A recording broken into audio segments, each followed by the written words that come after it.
the freedom of space. Everywhere, he bumps into his fellow men and their interests, and so became a slave to society. Through migration to the north, man lost the freedom of time, his leisure. The harsh climate forces him to work against his will in order to eke out a living. So, he became a slave of northern nature. Culture has destroyed the three forms of beauty that belonged to the natural man: freedom, leisure, nature. In their place came the state, work, and the city. The cultured European is exiled from the south, exiled from nature. Apology of Technology, Chapter 1, The Lost Paradise, Part 4, Society and Climate. The two tyrants of the cultured European are named society and climate. Social bondage reaches its climax in the modern metropolis, because here overpopulation and hustle are greatest.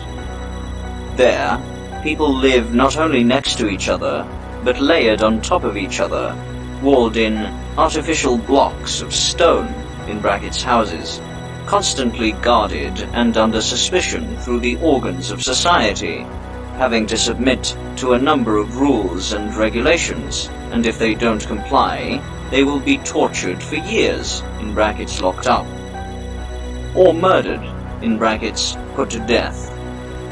Social unfreedom is less severe in the country and least severe in sparsely populated areas, as in western United States of America, Greenland, Mongolia, or Arabia.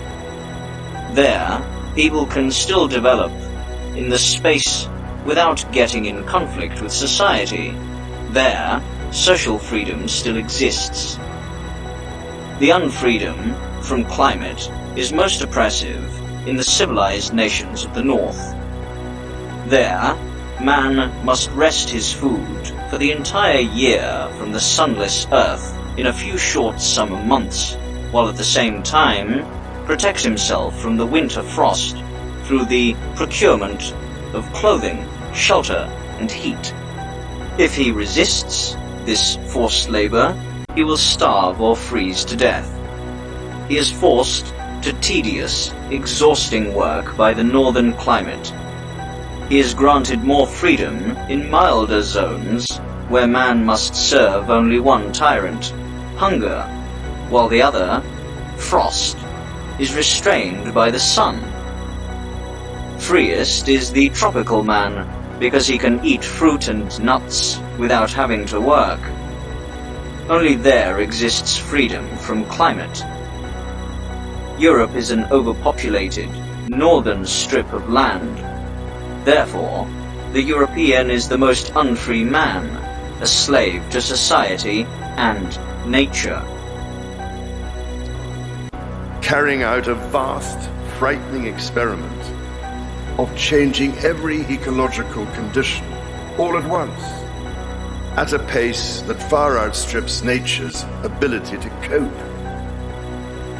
As we work towards a zero-carbon future, we must work equally towards being nature positive. With what we are witnessing, our choice now is a starker and darker one. How dangerous are we actually prepared to make our world? Dealing with this is a job for us all. Change will come by working together and making it easier to embrace decisions that will sustain our world, rather than carry on as though there are no limits or as though our actions have no consequence. His Majesty has been working to help find practical solutions to climate change and biodiversity loss for more than 50 years, long before COP1, let alone COP27. And when you look at the challenge before us, it is easy to feel daunted. But I believe the agreements we reached in Glasgow are a source of hope for the world. The UK's COP presidency may be coming to an end, but our global leadership will continue. Together, we will write that chapter in history and bequeath our children and grandchildren a legacy to be proud of.